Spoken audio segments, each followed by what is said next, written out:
সুন্দর আচরণ মানুষকে বেশি জান্নাতে প্রবেশ করায়।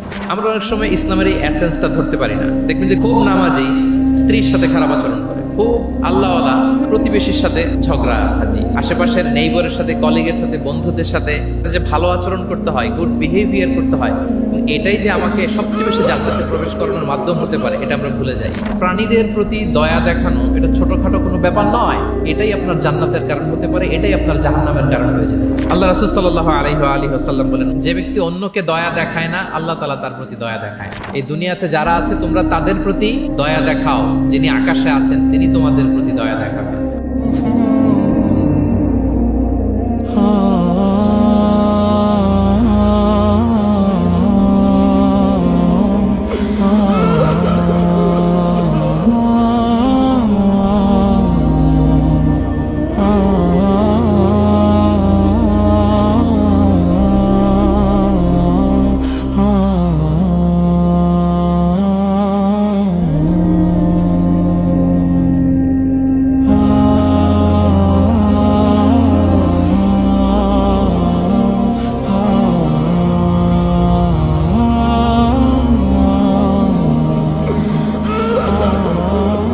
আসসালামু আলাইকুম ওয়া রাহমাতুল্লাহি ওয়া বারাকাতুহু। ডিআরএমসি ইসলামিক কালচারাল ক্লাব কর্তৃক আয়োজিত আজকের এই third DRMC national Islamic cultural festival and book fair 2026-এ আপনারা যারা উপস্থিত হয়েছেন তাদের সবাইকে জানাচ্ছি আন্তরিক শুভেচ্ছা এবং মোবারকবাদ। আমরা শুরুতে আল্লাহ রাব্বুল ইজ্জত ওয়াল জালালের দরবারে শুকরিয়া জ্ঞাপন করছি, যিনি আমাদেরকে আজকের এই চমৎকার এই অনন্য আয়োজনে একত্রিত হওয়ার সুযোগ করে দিয়েছেন। চমৎকার পরিবেশে আমরা সবাই পড়ছি কালিমাতে শুকর আলহামদুলিল্লাহ।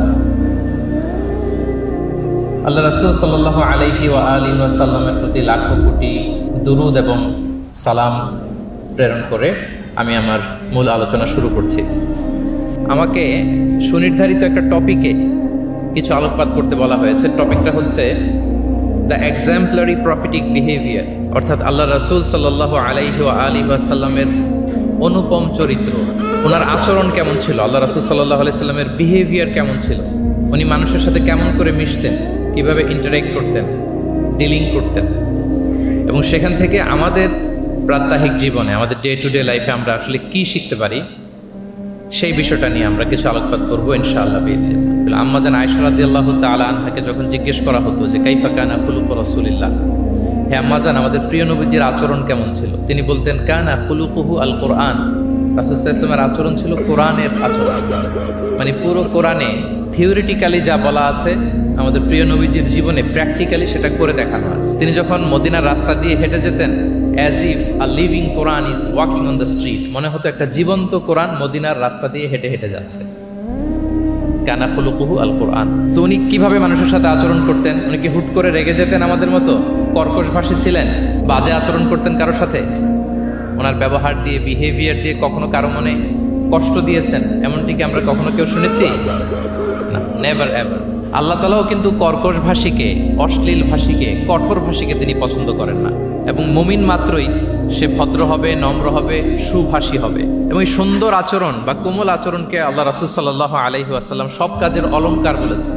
যেই ব্যক্তি থেকে কোমলতাকে সরিয়ে নেওয়া হয়েছে তার থেকে সব ধরনের খায়েরকে সরিয়ে নেওয়া হয়েছে। যার মধ্যে কোমলতা নেই, মানে সুন্দর আচরণ নেই, তার মধ্যে কোনো খায়ের নেই, তার মধ্যে কোনো কল্যাণ নেই। আমরা যদি আল্লাহ রাসূল সাল্লাল্লাহু আলাইহি ওয়াসাল্লামের পুরো বায়োগ্রাফিটা একটু স্ক্যান করি, সংক্ষেপে দেখার চেষ্টা করি, তাহলে দেখব যে তিনি বড় ছোট, নারী পুরুষ, শত্রু বন্ধু নির্বিশেষে সবার সাথে খুব অমায়িক আচরণ করতেন, চমৎকার আচরণ করতেন। এবং রাসূল সাল্লাল্লাহু আলাইহি ওয়াসাল্লামের এই চমৎকার আচরণে মুগ্ধ হয়ে অনেক ঘোরতর শত্রু তার বন্ধুতে পরিণত হয়েছে। সুবহানাল্লাহি ওয়া বিহামদিহি। এবং এত ভালো আচরণের অধিকারী ব্যক্তিত্ব হয়েও তিনি আল্লাহর কাছে দোয়া করতেন যে আল্লাহ, আপনি আমার দেহটাকে, আমার দেহ ষষ্ঠ, আমার দৈহিক অবয়ব যেরকম সুন্দর করেছেন, আমার চরিত্রটাকে, আমার আচরণটাকেও আল্লাহ আপনি সুন্দর করে দিন। এত সুন্দর আচরণের অধিকারী হওয়ার পরেও তিনি বলতেন আল্লাহুম্মা হাসসানতা খালকি ফাহাসসিন খুলুকি, মানে হে আল্লাহ, আপনি আমাকে দেখতে যেরকম সুন্দর বানিয়েছেন, আল্লাহ রাসূল সাল্লাল্লাহু আলাইহি ওয়াসাল্লামের চেয়েও দেখতে সুন্দর কোনো মহাপুরুষ কি পৃথিবীতে এসেছিল? এত সুন্দর মানুষ হওয়া সত্ত্বেও তিনি আল্লাহর কাছে দোয়া করতেন, আল্লাহ আমি দেখতে যেমন সুন্দর আমার আচরণটাও যেন তেমন সুন্দর হয়। আপনারা আয়নার সামনে দাঁড়ালে এই দোয়াটা পড়েন? আয়নার সামনে দাঁড়িয়ে এই দোয়াটা পড়তে হয় যে আল্লাহুম্মা হাসসানতা খালকি ওয়া হাসসিন খুলুকি। আল্লাহ আমাকে দেখতে যেরকম সুন্দর বানিয়েছেন, আমার আচরণটাও আপনি সুন্দর করে দিন। এবং আল্লাহ রাসূল সাল্লাল্লাহু আলাইহি সাল্লাম তিনি ইরশাদ করেছেন, দুটি জিনিস মানুষকে সবচাইতে বেশি আল্লাহর জান্নাতে প্রবেশ করাবে। একটি হচ্ছে তাকওয়াল্লাহ, আল্লাহর ভয়, আর একটি হচ্ছে হুসনুল খুলুক, সুন্দর আচরণ। রিপিট, আমি আবারও বলছি, দুটি জিনিস মানুষকে সবচাইতে বেশি আল্লাহর জান্নাতে প্রবেশ করায়। একটি হচ্ছে আল্লাহর ভয়, তাকওয়াল্লাহ, আরেকটি হচ্ছে সুন্দর আচরণ, হুসনুল খুলুক। এখানে বলা হয়নি যে নামাজ মানুষকে বেশি জান্নাতে প্রবেশ করাবে, রোজা প্রবেশ করাবে, যাকাত করাবে, হজ করাবে, এমন কিছু বলা হয়েছে না। বরং সুন্দর আচরণ মানুষকে বেশি জান্নাতে প্রবেশ করায়।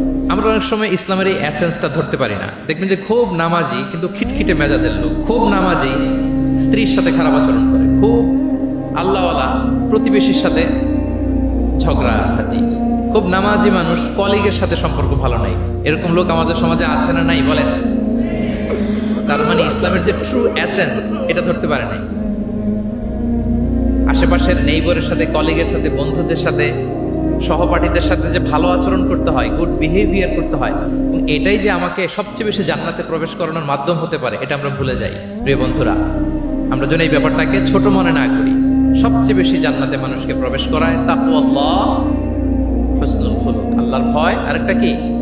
সুন্দর আচরণ। অনেক ছোট ছোট বন্ধুদেরকে আমি দেখতে পাচ্ছি অডিয়েন্সের মধ্যে। আমরা আমাদের সহপাঠীদের সাথে, বন্ধুদের সাথে ভালো আচরণ করবো তো আজকে থেকে? হ্যাঁ, সাউন্ড খুব অল্প হয়েছে, আমি শুনি নাই, আরো জোরে করবো কিনা? ইনশাআল্লাহ আমরা ভালো আচরণ করবো, এবং আমার সহপাঠীদের সাথে, বন্ধুদের সাথে ভালো আচরণ, এটাই আমাকে জান্নাতে প্রবেশ করাবে ইনশাআল্লাহ। বলি সবাই। একটা চমৎকার হাদিস দিয়ে আমার মূল আলোচনা শুরু করি। আল্লাহ রাসূল সাল্লাল্লাহু আলাইহি ওয়া আলিহি ওয়াসাল্লাম তিনি বলেন, আনা যাঈমুন বিবাইতিন ফি রাবাদিল জান্নাতি লিমান তারাকাল মিরাআ ওয়া ইন কানা মুহিব্বান। প্রিয় নবীজি বলেন যে আমি ওই ব্যক্তিকে জান্নাতের আঙ্গিনায় একটা ঘরের সুসংবাদ দেই যে তর্ক করার সময় নিজের সঠিক, সে হকের উপর আছে, এটা জেনেও সে তর্ক করে না। তর্ককে, আর্গুমেন্টকে, ডিবেটকে স্যাক্রিফাইস করে যে না আমি ঝগড়ায় যাব না, যদিও সেই সঠিক। এরকম স্যাক্রিফাইস যে করে জান্নাতের আঙ্গিনায়, তাকে আমি একটা ঘরের সুসংবাদ দেই। এরপর প্রিয় নবীজি বলছেন, অবি বাইতিন ফি ওয়াসাতিল জান্নাতি লিমান তারাকাল কাযিবা ওয়া ইন কানা মাযিহান। আর আমি ওই ব্যক্তিকে জান্নাতের মাঝামাঝি স্তরে একটা ঘরের সুসংবাদ দিচ্ছি যে ব্যক্তি কৌতুক করেও মিথ্যা বলে না। He was kidding, he was joking, but he never tells a lie. মজা করতেছে, জোক করতেছে, কিন্তু জোকের মধ্যেও সে কি করে না? মিথ্যা বলে না। তাকে জান্নাতের মাঝামাঝি স্তরে আমি একটা ঘরের গ্যারান্টি দিচ্ছি। এরপর আল্লাহ রাসূল সাল্লাল্লাহু আলাইহি ওয়াসাল্লাম বলতেছেন, ওয়াবি বাইতিন ফি আ'লাল জান্নাতি লিমান হাসানা খুলুকা। আর আমি এট দ্য ভেরি হাই, মানে পিক অফ দ্য প্যারাডাইস, জান্নাতের একেবারে সর্বোচ্চ স্তরে একটা বাসভবনের গ্যারান্টি ওই ব্যক্তিকে দেই যে অন্যের সাথে ভালো আচরণ করে। মানে হাসানা খুলুকা, যে তার চরিত্রটাকে সুন্দর করেছে, যার আচরণটাকে সুন্দর করেছে, যার আচরণটা অমায়িক আচরণ, মাধুর্যপূর্ণ আচরণ, ওই ব্যক্তিকে আমি at the highest peak of paradise, জান্নাতের সর্বোচ্চ চূড়ায় একটা বাসভবনের গ্যারান্টি দিচ্ছি। আল্লাহু আকবার। তাহলে আমার আশেপাশে যারা আছে তাদের সাথে ভালো আচরণ করা, গুড বিহেভিয়ার করা, এটা ছোটখাটো কোনো বিষয় নয়, এটা অনেক গুরুত্বপূর্ণ একটা বিষয়। কিন্তু আমরা অনেক সময় এটার গুরুত্বটা বুঝতে পারি না, এটাকে ছোট করে দেখি। তো সম্মানিত বন্ধুরা, আমরা দেখবো যে আমাদের প্রিয় নবীজি অন্যের সাথে কিভাবে আচরণ করেছেন। তিনি শিশুদের সাথে কিভাবে মিশেছেন, প্রাণীর প্রতি ওনার নবীজের আচরণ কেমন ছিল, শিশুদের সাথে কেমন ছিল, নারীদের সাথে কেমন ছিল, সাহাবাদের সাথে কেমন ছিল, কর্মচারীদের সাথে আচরণ কেমন ছিল, নিজের স্ত্রীদের সাথে কেমন ছিল, প্রতিবেশীর সাথে কেমন ছিল, যুদ্ধবন্দীদের সাথে প্রিয় নবীজের আচরণ কেমন ছিল, ভিক্ষুকের সাথে আচরণ কেমন ছিল, এমনকি যুদ্ধের ময়দানে শত্রুদের সাথে প্রিয় নবীজের আচরণ কেমন ছিল। এই 10টি পয়েন্টে দ্য এক্সাম্পলারি প্রফিটিক বিহেভিয়ার, এই শিরোনামে আমরা কিছু কথা আজকে শুনবার চেষ্টা করব। আমরা শুরুতে একটু দেখার চেষ্টা করি যে পশু, পাখি, প্রাণী, এই প্রাণী জগতের প্রতি প্রিয় নবীজির আচরণ কেমন ছিল। প্রিয় নবী যে প্রাণীদের প্রতি খুব দয়াদ্র ছিলেন, তার বায়োগ্রাফিতে, জীবনীতে এরকম অসংখ্য নজির পাওয়া যায়। কারণ আল্লাহ তাআলা তাকে রাহমাতাল লিল আলামিন, ওমা আরসালনাকা ইল্লা রাহমাতাল লিল আলামিন, I've sent you as a mercy for the entire universe. আল্লাহ বলছেন আমি গোটা বিশ্বের জন্য, সবার জন্য আপনাকে ব্লেসিংস এন্ড মার্সি করে প্রেরণ করেছি। He was a mercy for all. সবার জন্য তিনি রহমত হয়ে এসেছিলেন। মানুষের জন্য যেমনি রহমত, ম্যানকাইন্ড, জিনদের জন্য তিনি রহমত, জিনকাইন্ডের জন্য, ইভেন অ্যানিমালস, প্রাণীকুলের জন্য তিনি রহমত হয়ে এই পৃথিবীতে এসেছেন। মানুষের প্রতি তিনি যেমনি দয়া দেখিয়েছেন, প্রাণীদের প্রতিও দয়া দেখিয়েছেন। ছোট্ট একটা হাদিস দিয়ে শুরু করি। আমরা রাসূল সাল্লাল্লাহু আলাইহি ওয়াসাল্লামের এই এক্সাম্পলারি প্রফেটিক বিহেভিয়ার, এটা থ্রু দ্য লেন্স অফ সিরা and through the lens of সুন্নাহ, সুন্নাহর পরতে পরতে, রাসূল সাল্লাল্লাহু আলাইহি ওয়াসাল্লামের সিরাতের পরতে পরতে আমরা দেখবার চেষ্টা করব যে তিনি কেমন আচরণ করতেন সবার সাথে। একবার তিনি একটা খেজুর বাগানে প্রবেশ করলেন মদিনাতে। তো প্রবেশ করার পর তিনি দেখতে পেলেন যে দূর থেকে একটা উট কান্না করে করে রাসূল সাল্লাল্লাহু আলাইহি ওয়াসাল্লামের কাছে ছুটে আসছে। একটা উট কান্না করে আসতেছে। রাসূল সাল্লাল্লাহু আলাইহি ওয়াসাল্লামের দেখে অত্যন্ত দয়া হলো, মায়া হলো যে উটটা কেন কান্না করতেছে, এত এত বেশি কেন কান্না করতেছে। আল্লাহ রাসূল সাল্লাল্লাহু আলাইহি ওয়াসাল্লাম তিনি মমতা ভরে ওনার হাত দিয়ে উটের মাথায় আদর করতে আরম্ভ করলেন। প্রিয় নবীজির এই মমতা মাখা হাত বোলানো পেয়ে উটের কান্না বন্ধ হলো এবং রাসূল সাল্লাল্লাহু আলাইহি ওয়াসাল্লামের কানে কি কি যেন বললো উট, এটা অন্যরা বুঝতে পারছে না। তো এরপর রাসূল সাল্লাল্লাহু আলাইহি ওয়াসাল্লাম খুঁজতে আরম্ভ করলেন যে উটের মালিক কে। একজন আনসারী যুবক সাহাবী আসলো। তখন রাসূল সাল্লাল্লাহু আলাইহি ওয়াসাল্লাম বললো যে তোমার এই উট আমার কাছে তোমার ব্যাপারে নালিশ করেছে যে তুমি একে ক্ষুধার্ত রাখো কিন্তু একে দিয়ে অনেক কাজ করাও। তুমি কি এই বোবা, এই নিরীহ প্রাণীটার ব্যাপারে আল্লাহকে ভয় করো না? কিয়ামতের দিন এটাই তোমার জাহান্নামের কারণ হয়ে যেতে পারে। খবরদার, এই নিরীহ প্রাণীটার ব্যাপারে তুমি আল্লাহকে ভয় করো। দেখেন, প্রিয় নবীজি উটের মাথায় হাত বুলিয়ে উটের কান্না বন্ধ করেছিলেন এবং উটের মালিককে ওসিয়ত করেছেন যে খবরদার, প্রাণীর প্রতি কখনো এরকম রূঢ় কঠিন আচরণ করা যাবে না, তাদের প্রতি রহম দিল হইতে হবে। এভাবে আপনি সিরাতের পরতে পরতে অনেক ঘটনা পাবেন। আজকের এই সংক্ষিপ্ত পরিসরে এত এত রেফারেন্স হয়তো আমার উল্লেখ করা সম্ভব হবে না এবং অ্যারাবিক টেক্সটগুলো বলে বলে অর্থ করে শোনানো অনেক সময় লেগে যাবে। আমি শুধু মূল কথাগুলো, বুলেট পয়েন্টসগুলো আপনাদের সাথে শেয়ার করবার চেষ্টা করবো ইনশাআল্লাহ। এই যে প্রাণীর প্রতি দয়া, ইসলামের একটা মূলনীতি হচ্ছে মুমিনের জীবনের প্রতিটি কাজে ইহসানের পরশ থাকতে হবে। আল্লাহ তাআলা আমাদের সব কাজে ইহসানকে আবশ্যক করেছেন। আল্লাহ রাসূল সাল্লাল্লাহু আলাইহি সাল্লাম বলেছেন যে ফাইদা কাতালতুম ফাআহসিনুল কিতলা, কাউকে হত্যা করতে হলেও ইহসানের সাথে হত্যা করতে হবে। ধরুন যে অপরাধের কারণে আদালত কর্তৃক সাব্যস্ত হলো যে একজন মৃত্যুদণ্ড প্রাপ্ত আসামি, তো তাই বলে কি আপনি যা ইচ্ছা তার সাথে করতে পারবেন? তার নাক কেটে ফেলা, কান কেটে ফেলা, তার অঙ্গহানি করা, এলোপাথারি ছুরিকাঘাত করা করতে পারবেন না। ইদা কাতালতুম ফাআহসিনুল কিতলা, এটাও ইহসানের সাথে করতে হবে। দেখেন, হত্যার মতো একটা কাজ ইহসানের সাথে করতে হবে। ওয়া ইদা যাবাহতুম ফাআহসিনুদ যাবহা, প্রিয় নবীজি বলেন তোমরা যখন জবেই করবে, কুরবানি করবে, এখানেও ইহসানের সাথে করবে। আল্লাহু আকবার। করতেছি জবাই, করতেছি কি বলেন সবাই আমার সাথে, করতেছি কি জবাই। তার মানে প্রাণীটাকে তো মেরেই ফেলতেছি, কিন্তু প্রিয় নবীজি বলেন এই জবাই করার ক্ষেত্রেও ইহসান করতে হবে। এত সুন্দরভাবে দ্রুত তার গলায় ছুরি লাগাতে হবে যাতে কয়েক সেকেন্ডের মধ্যেই জবাইয়ের কাজটা হয়ে যায়। আপনি ইচ্ছে মতো এলোপাথারি তাকে ছুরি দিয়ে কষ্ট দিতে পারবেন না। মুমিনের প্রতিটি কাজে যেন ইহসানের পরশ থাকে। একবার আল্লাহ রাসূল সাল্লাল্লাহু আলাইহি সাল্লাম এক সাহাবীর পাশ দিয়ে যাচ্ছেন। ওই সাহাবী একটা ভেড়াকে জবাই করার জন্য মাটিতে শুইয়ে পা দিয়ে চেপে ধরে এরপর ছুরি ধার করতেছে। ছাগলটাকে মাটিতে শুইয়ে পা দিয়ে চেপে ধরে এরপরে কি করতেছে? ছুরি ধার করতেছে।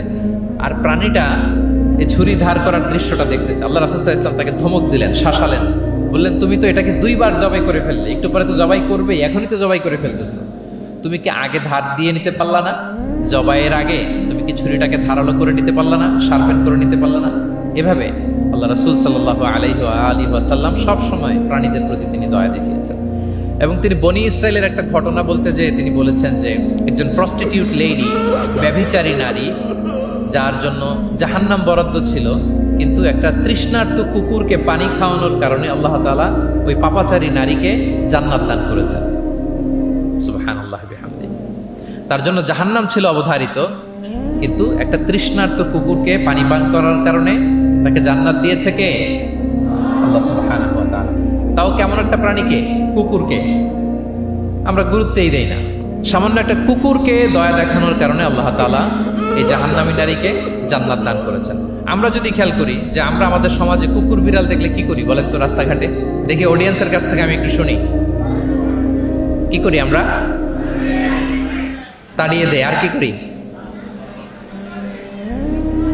ঢিল ছুরি। আর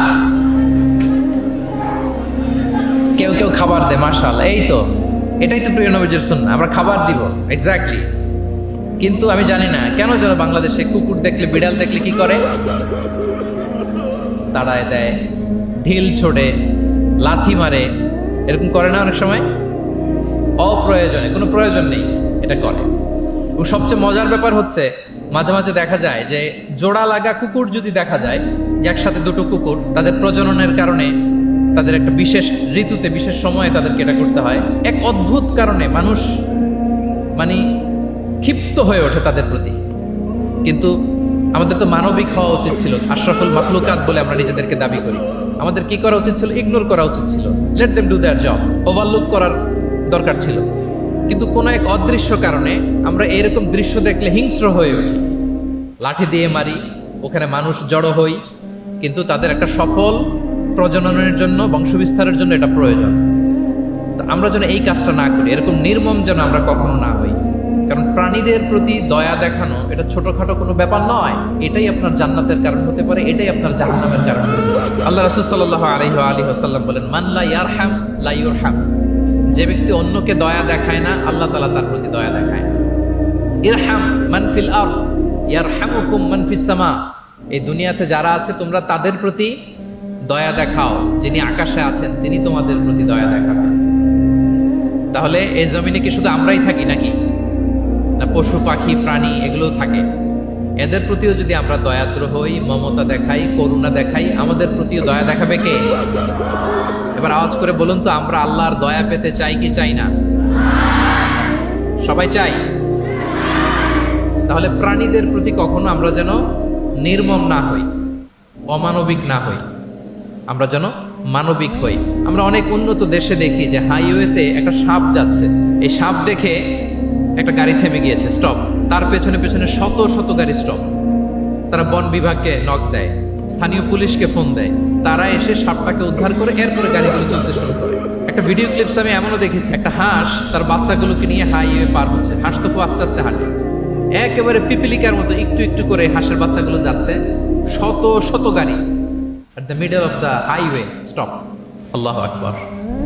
কিন্তু বাংলাদেশে দেখবেন যে রাস্তা দিয়ে সাপ যায় না কুকুর যায় না বিড়াল যায়, কোনো কেয়ার নাই, একেবারে ড্যাম কেয়ার। যে প্রাণীদের প্রতি দয়া দেখায় না, আল্লাহ তাআলা তার প্রতি দয়া দেখান না। তাহলে প্রিয় নবীজি প্রাণীদের প্রতি কতটা দয়াদ্র ছিলেন, মমতাময় ছিলেন, এটা সবার কাছে ক্লিয়ার? মাশাআল্লাহ। লেটস মুভ অন, আমরা সামনের দিকে আগে। এবার আমরা একটু করে জানার চেষ্টা করি যে শিশুদের সাথে প্রিয় নবীজির আচরণ কেমন ছিল।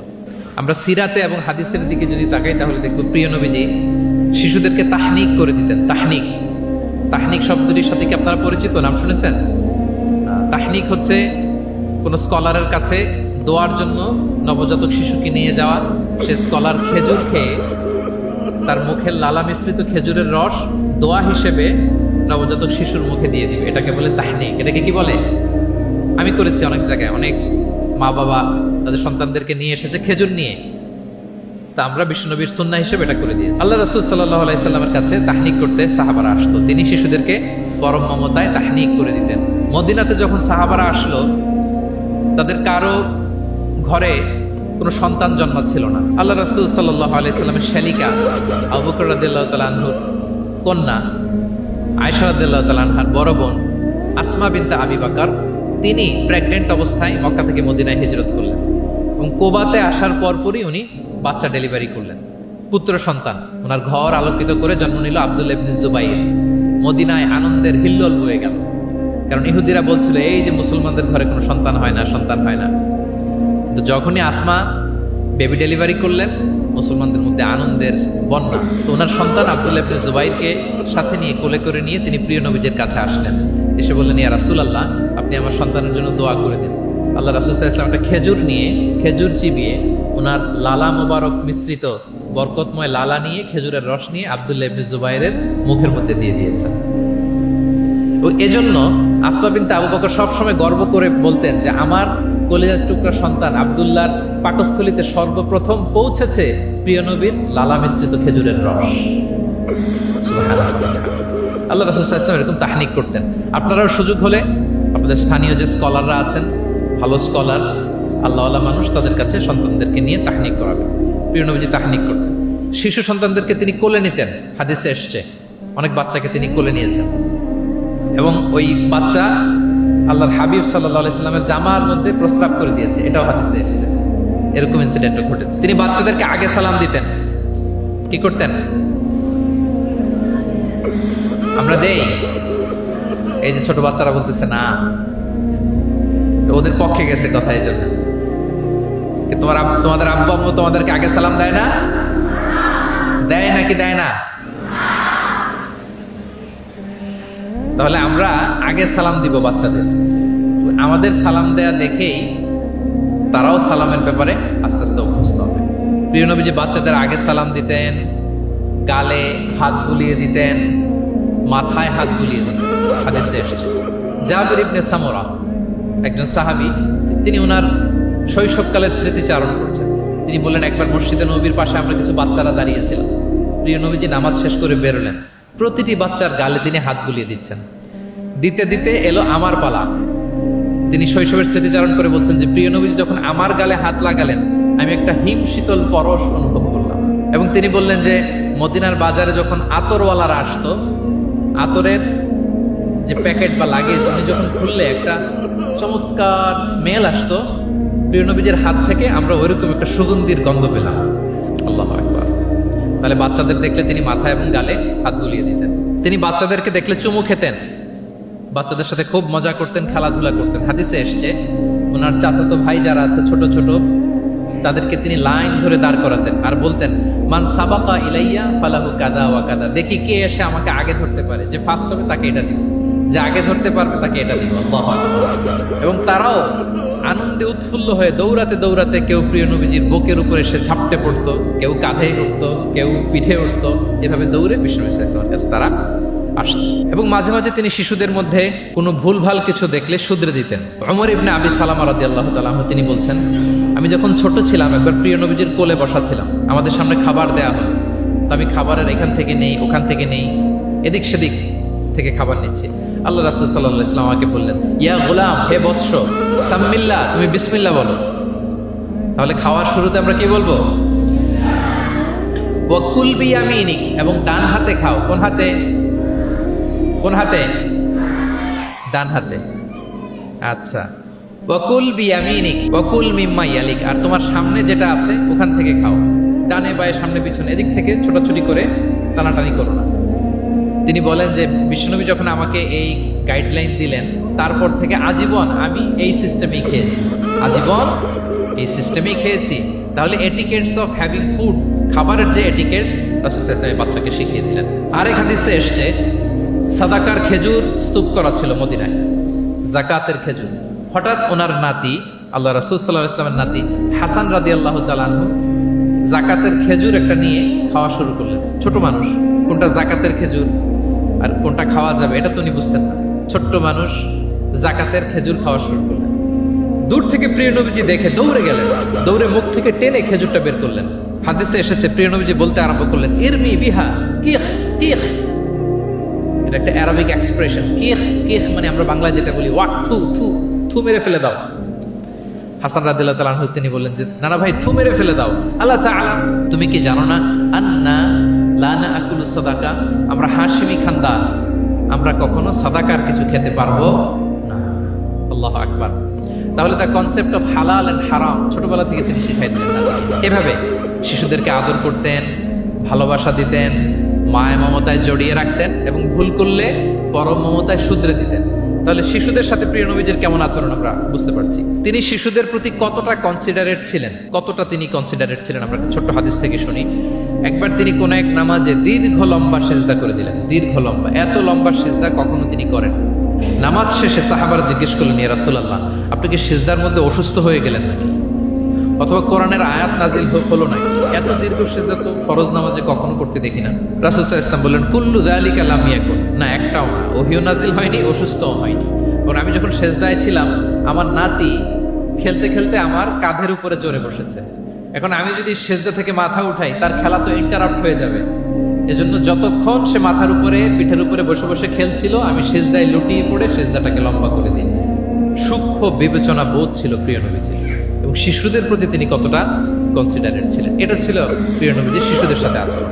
তাহলে প্রাণীদের সাথে তিনি কেমন ছিলেন আমরা জানলাম, শিশুদের সাথে কেমন ছিলেন আমরা জানলাম।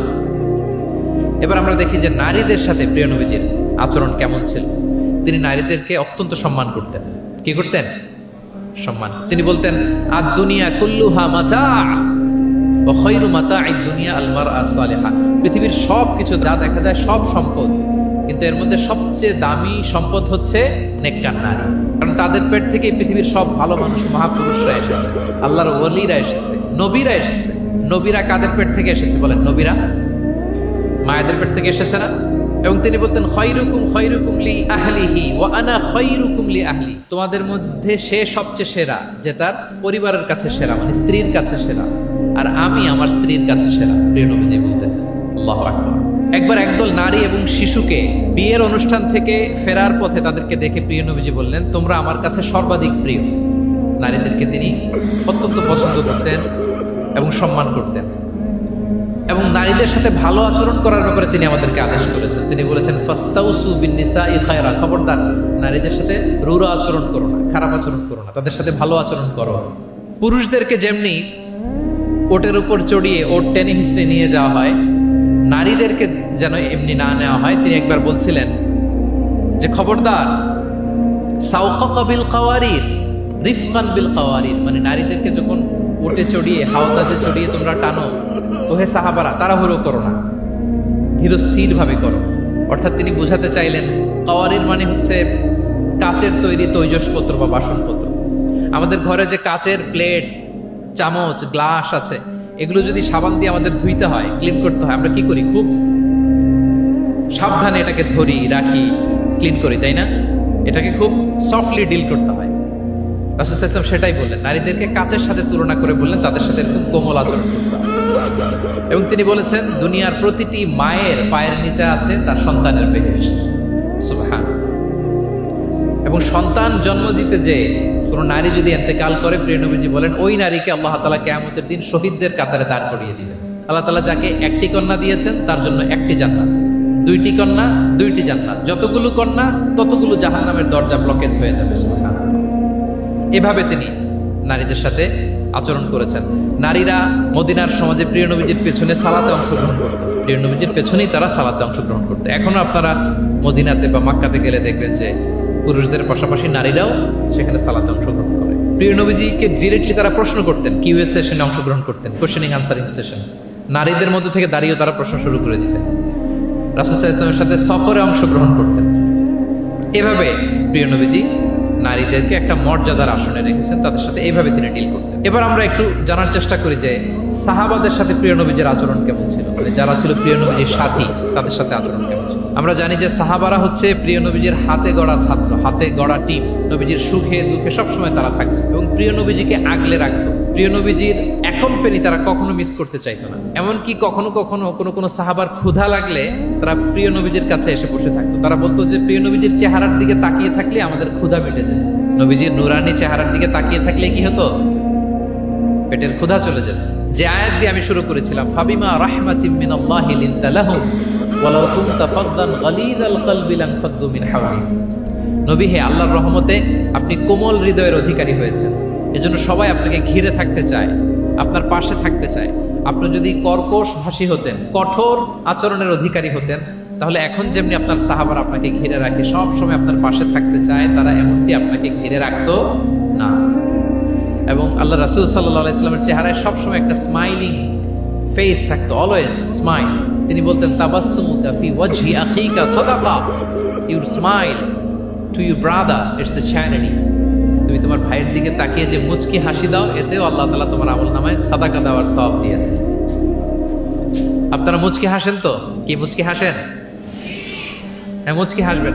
মুচকি হাসতে পয়সা লাগে না, লাগে? মুচকি হাসবেন। মুচকি হাসলে এটা সাদাকাতে আসে, সমান সওয়াব। অলওয়েজ একটা স্মাইলি ফেসে থাকতেন প্রিয় নবীজি। ওনার চেহারা দেখলেই মানুষের মন ভালো হয়ে যেত। আল্লাহু আকবার। সাহাবাদের সাথে ওনার আচরণ কেমন ছিল, ডিলিংস কেমন ছিল? এক নম্বরে তিনি খুব কোমল আচরণ করতেন সাহাবাদের সাথে। কেউ যখন প্রিয় নবীজির সাথে কথা বলতো, ওই লোক কথা বলার সময় চোখ না ফেরালে প্রিয় নবীজি কখনো তার থেকে চেহারা ফেরাতেন না। মুসাফা করার সময় যিনি প্রিয় নবীজির সাথে মুসাফা করেছেন, ওই লোক হাত টেনে না নিলে প্রিয় নবীজি কখনো হাত টেনে নিতেন না। সুবহানাল্লাহ, হোয়াট এ হাম্বল পার্সোনালিটি। তিনি সাহাবাদের প্রতি এতটাই কোমল ছিলেন, একটা ছোট্ট হাদিস থেকে আমরা একটু বোঝার চেষ্টা করি। তিনি সাহাবাদের নিয়ে বসা ছিলেন, এক বেদুইন এসে মসজিদে নববীতে 2 রাকাত নামাজ পড়ে। 2 রাকাত নামাজ পড়েই বিষ্ণু ইসা ইসলামের কাছেও আসে না, সালামও দেয় না, কারণ বেদুইন তো সভ্যতার কোনো অ্যাটিকেটস, কোনো ছোঁয়া তার মধ্যে লাগেনি। সে নামাজ পড়ে আল্লাহর কাছে দোয়া করতেছে, এবং দোয়া কিরকম দেখেন, সে দোয়া বলতেছে আল্লাহুম্মা আরহামনি ওয়া মুহাম্মাদা ওয়া লা তারহাম মা'ানা আহাদা, মানে আল্লাহ তুমি আমারে রহম করো আর মুহাম্মদ সাল্লাল্লাহু আলাইহি ওয়াসাল্লামের রহম করো, আমাদের দুজনের সাথে আর কাউরে রহম করো না তুমি। বেদুইন, তার মধ্যে এটিকেটস অফ দোয়া, দোয়ার যে একটা আদব আছে এটা তার জানা নাই। সে বলে আল্লাহ আমাকে মাফ করো, মুহাম্মদ সাল্লাল্লাহু আলাইহি ওয়াসাল্লামকে মাফ করো, আর কাউকে না। তো দূর থেকে রাসূল সাল্লাল্লাহু আলাইহি ওয়াসাল্লাম দেখে হেসে বললেন, হায়রে, একটা প্রশস্ত ব্যাপারকে সে সংকীর্ণ বানায় ফেললো। কারণ আল্লাহর দরবারে কি রহমের কোনো কমতি আছে? সবাই বলুন তো আওয়াজ করে, আল্লাহর দরবারে রহমতের কোনো কমতি ঘাটতি আছে? কোনো কমতি নাই, কোনো ঘাটতি নাই। তো সে তো দোয়াতে আমাদের সবাইকে ইনক্লুড করলেও পারতো। যাই হোক, নামাজ পড়ে দোয়া করে এবার মসজিদে নববীর মাঝখানে পেশাব করতে আরম্ভ করে। কোথায়? মসজিদের মাঝখানে। সাহাবার তো রেগে মেগে আগুন, তাকে ধরতে যাবে, মারতে যাবে। রাসূল সাল্লাল্লাহু আলাইহি ওয়াসাল্লাম বললেন দাও, রাখো, বলছেন আল্লাহটা করতে দাও, করে ফেললো। এবার প্রিয় নবীজি বললেন হারিকু আলা বাউলিহি সাজলান মিন মা। মসজিদে, তখনকার মসজিদে নববী তো বালুর ফ্লোর ছিল, জানেন আপনারা? আমাদের এখনকার মসজিদ তো এই যেরকম পাকা, টাইলস করা, কার্পেটিং, আরো কত কি, কিন্তু তখনকার মসজিদে নববী ছিল কিসের? ফ্লোরটা বালুর। তো রাসূল সাল্লাল্লাহু আলাইহি ওয়াসাল্লাম বললেন যে বালুর মধ্যে যদি পেশাব করে দিছে, এক বালতি পানি ঢেলে দাও। এক বালতি পানি ঢেলে দেয়া হলো। আর সাহাবাদেরকে তিনি শান্ত হতে বললেন যে থামো, তার প্রতি আগ্রাসী হয়েও না, কারণ ফাইন্নামা বুইসতুম মুয়াসসিরিন, তোমরা সহজপন্থী হয়ে প্রেরিত হয়েছো। ওয়ালাম তুবআসু মুআসসিরিন, তোমরা কট্টরপন্থী হয়ে প্রেরিত হও নাই। আল্লাহু আকবার। তিনি বুঝালেন যে এই উম্মাত হবে সহজপন্থী, কট্টরপন্থী নয়। যে কোনো জিনিসকে খুব সিম্পলি ডিল করতে হবে।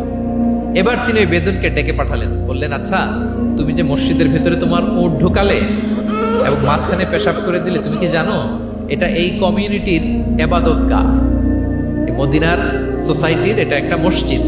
আমরা এখানে নামাজ পড়ি, আল্লাহর জিকির করি, এখানে কোরআন তেলাওয়াত করি, এই জায়গায় বসে তোমার পেশাব করা কি ঠিক হলো? প্রিয় নবীজি যখন ভালোবেসে তাকে কাছে ডেকে বুঝালেন, সে মাথা নিচু করে এবার কাচুমাচু করতে আরম্ভ করল। সে লজ্জিত হয়ে প্রিয় নবীজির কাছে ক্ষমা চাইল। সুবহানাল্লাহ। তাহলে তিনি সাহাবাদের প্রতি কতটা কোমল আচরণের অধিকারী ছিলেন, এই হাদিস থেকে আমরা বুঝতে পারব। তিনি সাহাবাদের জন্য দোয়া করতেন, প্রাণ ভরে দোয়া করতেন। একবার তিনি ওয়াশরুম সেরে, রাসূল সাল্লাল্লাহু আলাইহি ওয়াসাল্লাম তো সব সময় অজু অবস্থায় থাকতেন, শুধু ওয়াশরুম সেরে আবার অজু করা পর্যন্ত যে টাইমটা, এতটুকু ছাড়া। ওয়াশরুম সেরে আসলেন, এসেই দেখেন একটা পাত্রের মধ্যে কে যেন অজুর পানি রেখে দিয়েছি। খুশি হয়ে গেলেন তিনি বললেন যে আমার যে এখন অজুর পানি লাগবে, এটা কে বুঝলো, কে রাখলো? বলা হলো যে এটা আব্দুল্লাহ রেখেছে, ছোট্ট আব্দুল্লাহ, ওনার কাজিন আব্দুল্লাহ ইবনে আব্বাস, ওনার চাচাতো ভাই। উনি এত খুশি হলেন ছোট্ট আব্দুল্লাহর এই কাজে, যে আমার যে এখন অজুর পানি লাগবে এটাও কি করে বুঝলো।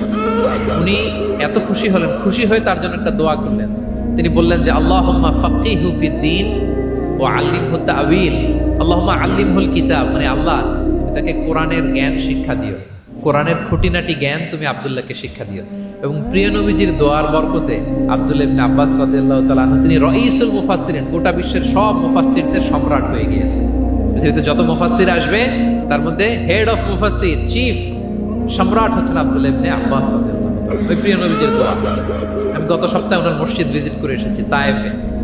উনি শেষ জীবনে তায়েফে থাকতেন, ওখানে ইন্তেকাল করেছেন, ওখানে ওনাকে কবরস্থ করা হয়েছে। বিশাল মসজিদ আছে, মসজিদ আব্দুল্লাহ ইবনে আব্বাস রাদিয়াল্লাহু তাআলা। এভাবে তিনি দোয়া করতেন। আনাস রাদিয়াল্লাহু তাআলা আনহুর মা মদিনায় যখন প্রিয় নবীজি আসলেন, সবাই প্রিয় নবীজিকে বিভিন্ন গিফট দেয়, কেউ এটা দেয়, ওইটা দেয়, বিভিন্ন ধরনের হাদিয়া দেয়। তো উম্মে সুলাইম, গরিব মানুষ, উনি এসে বলেন ইয়া রাসূলুল্লাহ, সবাই আপনার সাথে দেখা করে কিছু না কিছু হাদিয়া দেয়, আমার তো হাদিয়া দেওয়ার কোনো সামর্থ্য নেই, আমি কি দিব আপনাকে? আমার এই ছোট্ট ছেলেটাকেই আপনারা আমি হাদিয়া দিয়ে দিই। ছেলেটার নাম হচ্ছে আনাস। কি নাম? আনাস রাদিয়াল্লাহু তাআলা। প্রিয় নবীজির খাদেম, কর্মচারী ছিলেন। তো বললেন ইয়া রাসূলুল্লাহ, আপনি রেখে দেন, আমার কলিজার টুকরা আনাসই হচ্ছে আমার পক্ষ থেকে আপনার জন্য গিফট, আপনি তার জন্য একটু দোয়া করেন। তো তিনি দোয়া করতে আরম্ভ করলেন, আল্লাহুম্মা আকসির মালা ওয়া ওয়ালাদা, আল্লাহ আপনি আনাসের সম্পদ বাড়ায় দেন, আল্লাহ আপনি আনাসের সন্তান বাড়ায় দেন। এই যে দোয়া করেছেন, ওয়া বারিক লাহু ফিমা আ'তাইতা, যা দিবেন এতে বরকত দিয়ে দেন, এই যে দোয়া করেছেন, দোয়ার ফলে কি হয়েছে দেখেন। আনাস রাদিয়াল্লাহু তাআলা আনহু বলেন, প্রিয় নবীজির এই দোয়ার বরকতে মদিনার সবার খেজুর বাগানে বছরে খেজুর হতো একবার, কিন্তু আমি আনাসের খেজুর বাগানে বছরে খেজুর হতো 2 বার। আর ওনার সর্বসাকুল্যে 80 জন সন্তান ছিল। 80 জন। কয়জন? যেহেতু অনেকগুলো ফ্যামিলি ছিল ওনাদের। প্রিয় নবীজির দোয়ার বরকতে 2 বার বছরে খেজুর হতো ওনার বাগানে, আর 80 জন সন্তান তিনি পেয়েছিলেন। তাহলে সাহাবাদের প্রতি কোমল আচরণ করতেন, তাদের জন্য দোয়া করতেন, তাদের ভালো গুণের প্রশংসা করতেন। অনেক হাদিস, অনেক হাদিস, এগুলো বলতে গেলে অনেক সময় লেগে যাবে। একটা বিখ্যাত হাদিস আপনারা জুমার খুতবার সময় প্রায় শোনেন, আরহামু উম্মতি বি উম্মতি আবু বকর। শুনেন? ওয়া আশাদ্দুহুম ফি আমরিল্লাহি উমর, এই যে মুখস্থ। ওয়া আসদাকুহুম হায়াআন উসমান, ওয়া আকরাউহুম লিকিতাবিল্লাহি উবাই। তার মানে এই উম্মতের মধ্যে সবচেয়ে সফট হার্টেড হচ্ছেন আবু বকর, সবচেয়ে সফট হার্ট। আল্লাহর জমিনে আল্লাহর দ্বীন বাস্তবায়নে সবচেয়ে কঠোর হচ্ছেন ওমরে ফারুক। সবচেয়ে কঠোর কে? ওমরে ফারুক। সবচেয়ে লজ্জাশীল সাহাবী হচ্ছেন ওসমান। এভাবে তিনি অ্যাপ্রিশিয়েট করতেন। আমরা অনেক সময় মানুষের অ্যাপ্রিশিয়েট করতে চাই না। প্রিয় নবীজি কারোর মধ্যে ভালো কিছু দেখলে কি করতেন? সবাই বলুন, অ্যাপ্রিশিয়েট করতেন। আপনার ছেলের মধ্যেও, আপনার মেয়ের মধ্যেও কোনো ভালো গুণ দেখলে আপনি অ্যাপ্রিশিয়েট করবেন, দোয়া করবেন, উজ্জীবিত হবে সে, ইন্সপায়ার্ড হবে। আমরা অনেক সময় আমাদের ছেলে মেয়েদেরকে উৎসাহ দেই না, তার মধ্যে যে কি কারিশমা আমরা জানিই না। মনে করে যে A+ পাইলেই বুঝি সফল। A+ পায় নাই, পাশের ঘরের কেউ পাইছে, বলে যে যা ওর পা ধোয়া পানি খা। এরকম বলে না বাংলাদেশে? নিজের ছেলে A+ পায় নাই, পাশের ঘরের একজন পাইছে, তো কি বলে? তার পা ধোয়া। এইটা বলে কিন্তু ওর মনোবল আপনি শুরুতেই নষ্ট করে দিলেন, ভেঙে দিলেন। না, ওর মধ্যে হয়তো অন্য ধরনের কোনো যোগ্যতা আছে, অন্য ধরনের ক্যালিবার আছে। সো তাদেরকে অ্যাপ্রিশিয়েট আমাদেরকে করতে হবে। প্রিয় নবীজি যে কোনো সাহাবীর মধ্যে যে কোনো ভালো গুণ দেখলে তিনি অ্যাপ্রিশিয়েট করতেন। আবু মুসা আল-আশআরী রাদিয়াল্লাহু তাআলা আনহু কণ্ঠটা ছিল বড় চমৎকার। তিনি একবার বললেন, ইয়া আবা মুসা লাকাদ উতিতা মিজমার মিন মাজামিরি আলি দাউদ। দাউদ নবীর গলায় আল্লাহ যে সুরের ঝংকার দিয়েছে, এই উম্মতের মধ্যে আল্লাহ তোমার গলায় সেই সুরের লহরী ঠেলে দিয়েছে। সুবহানাল্লাহ। তো তিনি বলেন, ইয়া রাসূলুল্লাহ, আমি তো আপনার সামনে কখনো কোরআন তেলাওয়াত করিনি, আমার গলায় যে সুর আছে আপনি কি করে বুঝলেন? প্রিয় নবীজি বলেন, গত রাতে তোমার ঘরের পাশ দিয়ে যাচ্ছিলাম, তুমি যে তেলাওয়াত করছিলে আমি দরজার বাইরে, ঘরের দেয়ালের বাইরে দাঁড়িয়ে দাঁড়িয়ে শুনছিলাম। আবু মুসা বলে, ইয়া রাসূলুল্লাহ, আপনি শুনছিলেন, এটা যদি আমি টের পেতাম আমি ফজর পর্যন্ত শুধু তেলাওয়াত করতেই থাকতাম। সুবহানাল্লাহ পড়বেন না? তাহলে আমরা যেন অ্যাপ্রিশিয়েট করি। প্রিয় নবীজি অ্যাপ্রিশিয়েট করতেন, সাহাবাদেরকে যথাযথ তারবিয়া দিতেন, তাদের সাথে মাঝে মাঝে রসিকতা করতেন, খোশ গল্প করতেন, সাহাবীদের সাথে একসাথে মিলেমিশে কাজ করতেন। মসজিদ নির্মাণের ঘটনা আমরা জানি, কোবা মসজিদ, মসজিদে নববী। এমন না যে চেয়ারে বসে থেকে এই তোমরা মসজিদ বানাও, না। একজন ট্রু লিডারের বৈশিষ্ট্য হচ্ছে উনি সামনে এগিয়ে যাবেন, ওনাকে দেখে দেখে ফলোয়াররা ফলো করবে, ঠিক না? প্রিয় নবীজি নিজে মাটি বহন করেছেন, পাথর বহন করেছেন, নিজে খন্দকের পরীক্ষা খনন করেছেন, পেটে পাথর বেঁধেছেন। এটা ছিল সাহাবাদের সাথে প্রিয় নবীর ইন্টারাকশন, ডিলিংস, মেলামেশা। এবার আমরা একটু দেখি যে প্রিয় নবীর যারা খাদেম ছিলেন, কর্মচারী ছিল, তাদের সাথে কেমন আচরণ ছিল। আমরা তো আমাদের বাসায় পান থেকে চুন খসলেই হাত তুলে ফেলি কাজের লোকদের গায়ে, দেখি না আমরা? দেখেছেন পত্রপত্রিকায়? খুব বেশি মানুষের অধিকার নিয়ে কথা বলে, মানবাধিকার কর্মী, কিন্তু ঘরের গৃহকর্মী যারা আছে পিটিয়ে একেবারে পিঠ লাল করে ফেলছে, এরকম দেখি না আমরা? কথার কাজের কোনো মিল নাই। কিন্তু প্রিয় নবীজির বায়োগ্রাফি যদি আমরা স্ক্যান করি তাহলে দেখবো, আম্মা জান আয়েশা রাদিয়াল্লাহু তাআলা আনহা বলেন, তিনি কখনো তার কোনো কর্মচারীর গায়ে হাত তোলেননি। আরে হাত তোলা তো দূর কি বাত, তিনি কটু কথাও বলেন নাই, ধমকও দেন নাই। সরাসরি ওনার খাদেম আনাস রাদিয়াল্লাহু তাআলা আনহুর জবানবন্দি শুনুন।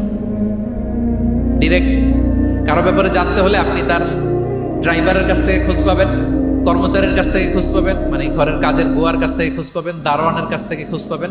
বিশ্বনবীর দারোয়ান বা কর্মচারীর কাছ থেকে শুনেন ওনার আচরণের ব্যাপারে। আনাস রাদিয়াল্লাহু তাআলা আনহু বলেন, আমি 1 বছর 2 বছর নয়, টানা 10 বছর বিশ্বনবীর খাদেম ছিলাম। কয় বছর? এই 10 বছরের এই লং পিরিয়ড অফ টাইমে কখনো তিনি আমার কোনো কাজে বিরক্ত হয়ে এই শব্দটা বলেন নাই। তিনি কখনো বলেন নাই যে আনাস এটা কেন করেছো, কখনো বলেন নাই যে আনাস এটা কেন করো নাই, করছো কেন এটাও বলে নাই, এটা করো নাই কেন এটাও বলেন নাই। আল্লাহু আকবার। একবার তিনি ওনার একটা জামা আনতে পাঠালেন আনাসকে, যে আনাস আমার এই জামাটা নিয়ে আস। ছোট্ট আনাস আনতে যে মদিনার রাস্তায় দেখে যে বাচ্চারা খেলাধুলা করে, জামা আনার কথা ভুলে যে সেও বাচ্চাদের সাথে খেলা দেখতে আরম্ভ করছে। এখন আল্লাহ রাসূল সাল্লাল্লাহু আলাইহি ওয়াসাল্লাম অনেকক্ষণ বসে আছেন, কি আমার জামা তো আসে না, আনাসও আসে না, ঘটনা কি? আসে না। তিনি বললেন যে যাই, কি আর করা, নিজের জামা নিজেই নিয়ে আসি। বের হলেন, বের হয়ে দেখেন মদিনার এক গলির মধ্যে মদিনার অন্যান্য বাচ্চাদের সাথে প্রিয় নবীজির আনাস সেখানে দাঁড়িয়ে আছে। তিনি চোখ বড় করলেন না, চোখ লাল করলেন না, ধমক দিলেন না, শাসালেন না, উনিও আস্তে করে আনাস রাদিয়াল্লাহু তাআলা আনহুর পিছনে যে দাঁড়িয়ে রইলেন। এখন খেলা দেখে, এদিকে দেখে ওদিকে দেখে দেখতে দেখতে হঠাৎ আনাস রাদিয়াল্লাহু দেখেন যে পিছনে কে দাঁড়িয়ে আছে? স্বয়ং প্রিয় নবীজি দাঁড়িয়ে আছে। উনি ভয় পেয়ে গেলেন। আল্লাহ রাসূল সাল্লাল্লাহু আলাইহি সাল্লাম আনাস রাদিয়াল্লাহু তাআলা আনহুকে কিছুই বললেন না, ধমক দিলেন না, শাসালেন না, পিট্টি দিলেন না, জাস্ট এ স্মাইল, শুধু একটা মুচকি হাসি দিলেন। কি দিলেন?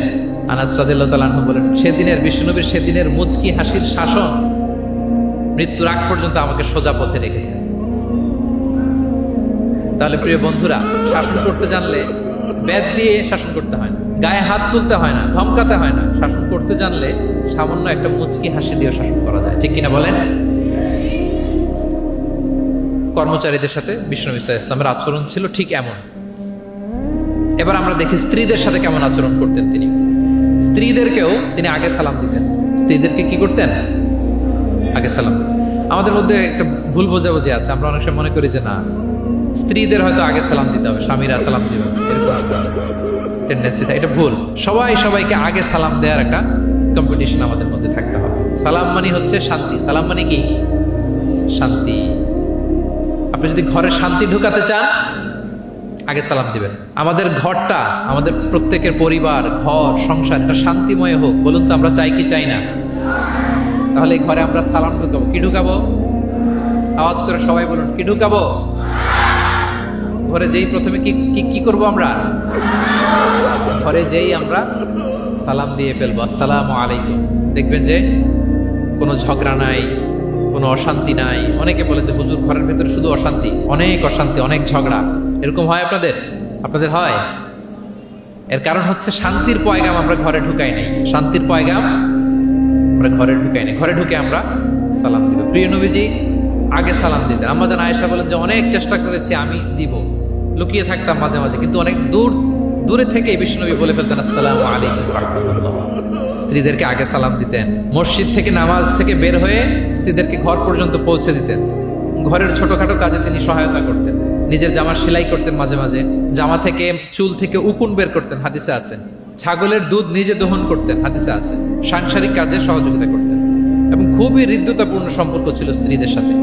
আম্মা জান আয়েশা রাদিয়াল্লাহু তাআলা আনহা কোনো পেয়ালার যেই জায়গা থেকে দুধ পান করতেন, ঠিক পেয়ালাটা নিয়ে ওই জায়গা থেকে প্রিয় নবীজি দুধ পান করতেন। আম্মা জান আয়েশা রাদিয়াল্লাহু তাআলা আনহা কোনো গোশত বা হাড্ডি কিছু অংশ খেয়ে রেখে দিলে প্রিয় নবীজি ওইটা নিয়ে ওখান থেকে খাওয়া শুরু করে দিতেন। মাইমুনা রাদিয়াল্লাহু তাআলা আনহা এবং প্রিয় নবীজি, ওনার স্ত্রী আমাদের আম্মা জান, একই মগ দিয়ে, একই বালতি থেকে একসাথে শেয়ার করে গোসল করেছেন, হাদিসে এসেছে। কত মধুর সম্পর্ক ছিল। একবার আয়েশা রাদিয়াল্লাহু তাআলা আনহাকে নিয়ে তিনি একটা সফরে বেরিয়েছেন। মরুভূমির মাঝখানে পুরো কাফেলাকে তিনি ইনস্ট্রাকশন দিলেন, তাকাদ্দামু, মানে তোমরা এগো, সামনে আগো, সবাই সামনে যাও। পুরো কাফেলা সামনে চলে গেল। এবার মরুভূমির মাঝখানে কেউ নাই, প্রিয় নবীজি আর আয়েশা রাদিয়াল্লাহু তাআলা। আল্লাহ রাসূল সাল্লাল্লাহু আলাইহি ওয়াসাল্লাম বললেন যে আয়েশা, চলো আমরা একটু দৌড় প্রতিযোগিতা করি, দেখি কে কার আগে দৌড়াতে পারে। তো দুজনেই দৌড়ালেন। ওই সময়টাতে আম্মা জান আয়েশা রাদিয়াল্লাহু তাআলা আনহা বয়স কম ছিল, একটু গড়নে পাতলা ছিলেন। উনি দৌড়ে ফাস্ট হয়ে গেলেন, আগে চলে গেলেন। প্রিয় নবীজি পেছনে পড়ে রইলেন। ঠিক একই ঘটনার অবতারণা ঘটলো আরো কয়েক বছর পরে, আরেক সফরে। আবারও প্রিয় নবীজি সবাইকে বললেন, তাকাদ্দামু, পুরো কাফেলা সামনে যাও। কাফেলা আবার সামনে চলে গেল। মাঝরাতে প্রিয় নবীজি আবার আম্মা জান আয়েশাকে বললেন যে আয়েশা, চলো আজকেও আমরা একটু দৌড় প্রতিযোগিতা করি। কিন্তু কয়েক বছরের ব্যবধানে আম্মা জান আয়েশা রাদিয়াল্লাহু তাআলা আনহা তখন একটু হেলদি হয়ে গেছেন, আগের মতো আর জোরসে দৌড়াতে পারছেন না। ওই দিন প্রিয় নবীজি আম্মা জান আয়েশাকে পেছনে ফেলে তিনি সামনে চলে গেলেন। আম্মা জান আয়েশা রাদিয়াল্লাহু তাআলা আনহা পেছনে পড়ে রইলেন। তো প্রিয় নবীজি আয়েশা রাদিয়াল্লাহু তাআলা আনহাকে বলেন, ইয়া আয়েশা হাদিহি বিতিলকা সাবকা, ওই যে বছর কয়েক আগে তুমি আমাকে হারাই দিয়েছিলে, আজকে তোমাকে হারাই দিলাম। 3-4 বছর আগে তুমি হয়ে গেছিলা চ্যাম্পিয়ন, আমাকে হারাই দিছো, আজকে ওটার শোধবাদ করে নিলাম, সমান হয়ে গেল। আল্লাহু আকবার। কি সুমধুর, কি অমায়িক, কি জান্নাতি সম্পর্ক ছিল। তাই বলে স্বামী স্ত্রীর মাঝে যে কোনো খুনসুটি, মিষ্টি ঝগড়া, মনোমালিন্য চলতো না এমনটা নয়, চলতো। সবার জীবনেই থাকে এটা, প্রিয় নবীজির জীবনেও ছিল। তো তখন আল্লাহ রাসূল সাল্লাল্লাহু আলাইহি ওয়াসাল্লাম বলতেন, আয়েশা ইন্নী লা আ'লাম ইযা কুনতি আন্নী রাদিয়া ওয়া ইযা কুনতি আলাইয়া মাদা। আয়েশা, আমি কিন্তু টের পাই কখন তুমি আমার প্রতি খুশি আর কখন তুমি আমার উপর রেগে আছো, আমি কিন্তু বুঝে ফেলি। তা আম্মাজান বলেন যে আপনি কি করে বোঝেন? রাসূল সাল্লাল্লাহু আলাইহি ওয়াসাল্লাম বললেন, যখন তুমি আমার উপর রেগে থাকো তখন দোয়া করার সময় তুমি বলো রব্বি ইব্রাহিম, মানে হে ইব্রাহিমের রব আপনি আমাদেরকে ক্ষমা করেন, হে মুসার রব আপনি আমাদেরকে ক্ষমা করেন। আর যখন তুমি আমার উপর খুশি থাকো তখন দোয়ার সময় তুমি বলো রব্বি মুহাম্মদ, হে মুহাম্মদের রব আপনি আমাদেরকে ক্ষমা করেন, হে মুহাম্মদের রব আপনি আমাদের উপর দয়া করেন। তুমি যখন রেগে থাকো তুমি ইচ্ছে করে আমার নামটা মুখে নিতে চাও না, আমি কিন্তু বুঝে ফেলি। আম্মা জান আয়েশা বলেন, ইয়া রাসূলুল্লাহ মা আহজুরু ইল্লা ইসমাক, আমি তো শুধু আপনার নামটাই বাদ দেই, মুখ থেকেই বাদ দেই, কিন্তু আমার হৃদয় থেকে তো কখনোই আপনাকে সরাতে পারি না। হৃদয়ে সবসময় আপনি থাকেন ইয়া রাসূলুল্লাহ। তাহলে প্রিয় বন্ধুরা, স্ত্রীদের সাথে, ওনার তো অনেকগুলো স্ত্রী ছিল, এই স্ত্রীদের সাথে ওনার কেমন আচরণ ছিল আমরা বুঝতে পারলাম। এবার আমরা একটু দেখি যে প্রতিবেশীদের সাথে প্রিয় নবীজির আচরণ কেমন ছিল।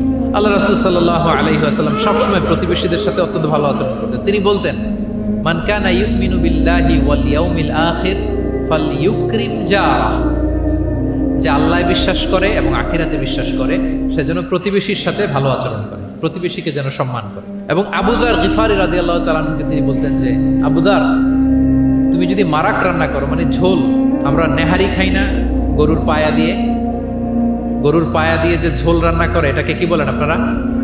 নেহারি।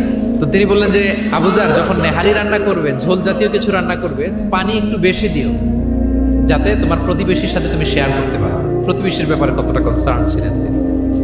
এবং তিনি বলতেন, লাইসাল মুমিন আল্লাযী ইয়াশবা ওয়া জারুহু জাইউন ইলা যামবি, সে ব্যক্তি মুমিন নয় যে নিজে পেট পুরে খায় কিন্তু তার প্রতিবেশীরা অভুক্ত থাকে, না খেয়ে থাকে।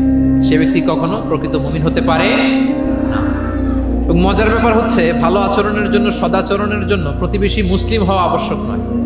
রিপিট, আমি আবারও বলছি, ব্যাপারটা এমন না যে আমার মুসলিম প্রতিবেশী ভালো আচরণ করবো, আমার হয়তো বৌদ্ধ প্রতিবেশী বা হিন্দু প্রতিবেশী, এজন্য ওদের সাথে আমি ভালো আচরণ করবো না। ব্যাপারটা কি এমন না। নেইবরের ক্ষেত্রে মুসলিম হোক অমুসলিম হোক, প্রতিবেশী হলেই তার সাথে আমাদের ভালো আচরণ করতে হবে। বিশ্বনবীর এক ইহুদি প্রতিবেশী ছিল, ইহুদি। তো সেই প্রতিবেশীর ছোট্ট একটা ইহুদি সন্তান ছিল, প্রায় বিশ্বনবীর কাছে এসে প্রিয় নবীজির টুকিটাকি কাজ করে দিতেন। তো হঠাৎ অনেক দিন হয়ে গেল ইহুদি ছেলেটা আসে না, তার কোনো দেখা নেই। প্রিয় নবীজি ভাবলেন হয়তো কোনো সমস্যা হয়েছে, তাকে দেখে আসে। তার বাড়িতে যেয়ে দেখলেন যে ছেলে বড্ড অসুস্থ, প্রচন্ড অসুস্থ হয়ে কাতরাচ্ছে, বিছানায় শুয়ে আছে। রাসূল সাল্লাল্লাহু আলাইহি ওয়াসাল্লাম তার পাশে বসলেন, তার মাথায় হাত বুলিয়ে দিলেন এবং ইহুদি ছেলেটার দিকে তাকিয়ে বললেন, আসলিম, অর্থাৎ তুমি ইসলাম ধর্ম গ্রহণ করো। দেখেন প্রিয় নবীজির স্ট্র্যাটেজি, দেখেন এই ছেলের সাথে অনেক দেখা হয়েছে, প্রিয় নবীজির বাসায় এসেছে, কাজ করে দিয়েছে, কিন্তু এই ইহুদির বাচ্চাটাকে কখনো দিনের দাওয়াত তিনি দেন নাই। কেন? কারণ তিনি একটা ভালো সময়ের অপেক্ষা করতেছিলেন। তিনি দেখলেন যে this is the right time to give দাওয়া, এখনই সুন্দর সময়, কারণ সে অসুস্থ অবস্থা, একের মুমূর্ষ কাতর, এখন দাওয়া দিলে এটা কাজে লাগে। তিনি বললেন, আসলিম, ইসলাম ধর্ম গ্রহণ করো। তো পাশেই তার ইহুদি বাবা দাঁড়িয়েছিল। ফানাযারা ইলা ওয়াজহি আবি, এটা বলার সাথে সাথে ইহুদি ছেলেটা বাবার দিকে তাকালো, দেখি বাবা কি বলে। তার বাবা, ইহুদি বাবা বলতে আরম্ভ করলো, আতি আবুল কাসেম, মানে আবুল কাসেম যা বলে তুমি তাই শোনো। প্রিয় নবীজির প্রথম সন্তান হচ্ছে কাসিম। আমাদের দেশে হয় না যে বড় মেয়ের নাম ধরেন যে সুমাইয়া, তো বলে যায় সুমাইয়ার বাবা, সুমাইয়ার বাবা বলে না। বা ধরেন যে ছেলের নাম, বড় ছেলে আব্দুল্লাহ, বলে যায় আব্দুল্লাহর বাবা কোথায়। আরবেও এই প্রচলনটা ছিল। রাসূল সাল্লাল্লাহু আলাইহি ওয়াসাল্লামের প্রথম সন্তানের নাম ছিল কাসিম, তো ফলে ওনাকে ডাকা হতো কাসিমের বাবা তখন পর্যন্ত, আবুল কাসিম, আবুল কাসিম। ইহুদি বলে, ছেলেটাকে বলে আতি আবুল কাসিম, মানে আবুল কাসিম যা বলে তাই শোন। এবার রাসূল সাল্লাল্লাহু আলাইহি ওয়াসাল্লাম দেখলেন যে এখনই তো সুযোগ, তিনি পড়তে আরম্ভ করলেন যে তুমি আমার সাথে সাথে পড়ো। এবার ছেলেটা পড়তে আরম্ভ করলো, আশহাদু আল্লা ইলাহা ইল্লাল্লাহ ওয়া আশহাদু আন্না মুহাম্মাদান আবদুহু ওয়া রাসূলুহু। রাসূল সাল্লাল্লাহু আলাইহি ওয়াসাল্লাম বের হয়ে আসলেন আর পড়তে আরম্ভ করলেন, আলহামদুলিল্লাহিল্লাযী আনকাযাহু মিনান নার, প্রশংসা সে আল্লাহর যে আল্লাহ তাআলা যে কিছুক্ষণ আগে জাহান্নামের পথযাত্রী ছিল তাকে এই শাহাদাতের মাধ্যমে মুহূর্তেই জান্নাতি বানিয়ে দিলেন। মুহূর্তেই এই ইহুদি ছেলেটাকে জান্নাতে বানিয়ে দিল কে? দেখেন প্রতিবেশীর সাথে প্রিয় নবীজির কেমন আচরণ, সবসময় প্রতিবেশীর খোঁজ রাখবে। তো আমরা আমাদের আশেপাশে যারা আছে একটু যেন খোঁজ রাখি। এখন তো এই যে অ্যাপার্টমেন্ট কালচারে কে প্রতিবেশী কার দরজা খোলা, কে কোন দিকে থাকে আমরা জানি না। কিন্তু সুযোগ হলে আমার আশেপাশে যারা আছে আমাদের একটু খোঁজ রাখি, সুস্থ আছে কিনা, তাদের কোনো ধরনের সমস্যা হচ্ছে কিনা, কোনোভাবে আমি তাদের কাজে লাগতে পারি কিনা, ফিনান্সিয়ালি সাপোর্ট অথবা পরামর্শ দিয়ে হলো আমরা যেন তাদেরকে সাপোর্ট করি। তাহলে প্রতিবেশীর সাথে প্রিয় নবীজির বিহেভিয়ার কেমন ছিল আমরা জেনে গেলাম। এবার আমরা জানবো যুদ্ধবন্দীদের সাথে প্রিয় নবীজির কেমন আচরণ ছিল। পিওডব্লিউ, প্রিজনার অফ ওয়ার। আমরা তো আবু গারিব কারাবারের কথা শুনেছি, আবু গারিব শুনেছি না? গুয়ান্তানামো বে, আয়নাঘর, এটা তো সবাই শুনেছি। আয়নাঘরের নাম শোনেন নাই? কি ধরনের নির্যাতন হয়েছে সেখানে, যারা বেরিয়ে আসছে তাদের কথা যখন আমরা শুনেছি আমাদের গা শিউরে উঠেছে। যুগে যুগে যুদ্ধবন্দীদের সাথে মানুষ কেমন আচরণ করত। আয়নাঘরেরা তো আর যুদ্ধবন্দী নয়, তো এদেশের স্বাধীন নাগরিকদের উপর জুলুম করা হয়েছে, অপারেশন চালানো হয়েছে। তো যুদ্ধবন্দীদের সাথে প্রিয় নবীজির আচরণ কেমন ছিল আমরা যদি একটু দেখি, কম্পেয়ার টু এই আবু গারিব, গুয়ান্তানামো বে, এই সমস্ত আয়নাঘরের যে ইনসিডেন্ট আমাদের সামনে আছে, এটাকে একটু সামনে রেখে যদি দেখি যে যুদ্ধে যদি কেউ বন্দী হতো প্রিয় নবীজির হাতে, উনি কি আচরণ করতেন। আমরা যদি বদরের যুদ্ধ শেষে যারা বন্দী হয়েছে তাদের ঘটনা দেখি, দেখবো যে প্রিয় নবীজি সাহাবীদের মাঝে তাদেরকে ভাগ করে দিয়েছেন এবং সব সাহাবীদেরকে এই যুদ্ধবন্দীদের সাথে ভালো আচরণের নির্দেশ দিয়েছেন। সাহাবারাও এই নির্দেশনা অক্ষরে অক্ষরে পালন করেছে। তারা তুলনামূলক কম দামি খাবারটা খেয়ে যুদ্ধবন্দীদেরকে দামি খাবারটা খাইয়েছেন। সুবহানাল্লাহ। একটা ছোট্ট ঘটনা শেয়ার করলে বুঝতে পারবেন যে প্রিয় নবীজি যুদ্ধবন্দীদের সাথে কেমন আচরণ করতেন। সুমামা ইবনে উসাল রাদিয়াল্লাহু তাআলা আনহু, উনি ইয়ামামার অধিবাসী ছিলেন। আল্লাহ রাসূল সাল্লাল্লাহু আলাইহি সাল্লামকে অ্যাসাসিনেট করার জন্য, মানে গোপনে হত্যার জন্য তিনি মদিনায় এসে সাহাবীদের হাতে ধরা পড়েন।